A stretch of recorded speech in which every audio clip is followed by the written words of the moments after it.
నీ ప్రకటన ద్వారా బ్రతకాల్సిన ఆత్మలు కొన్ని ఉన్నాయి. నీ ప్రకటన ద్వారా, నీ పరిచర్య ద్వారా బ్రతకాల్సిన ఆత్మలు కొన్ని ఉన్నాయి. నీ సేవ ద్వారా, నువ్వు అందించే సువార్త ద్వారా,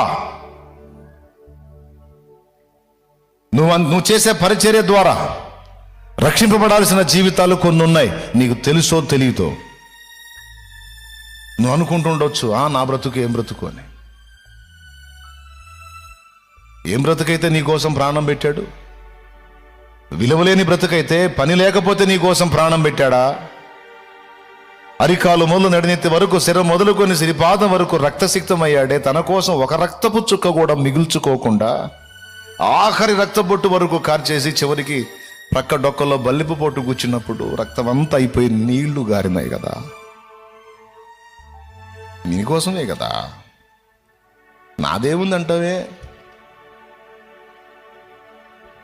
నా తమ్ముడా, నా చెల్లి, ఒకప్పుడు చీకటి అయి ఉన్న నువ్వు ఇప్పుడు వెలిగించబడ్డా, వెలుగయ్యావు. నీ ద్వారా వెలిగించబడాల్సిన ఆత్మలు చాలా ఉన్నాయి. ఈ సంగతి మర్చిపోవద్దు.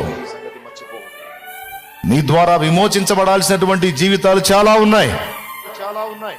నీ ద్వారా కట్టబడాల్సిన కుటుంబాలు చాలా ఉన్నాయి. చెల్లి, లోకానుసారిగా ఉండొద్దు, ఆత్మానుసారిగా ఉండవు.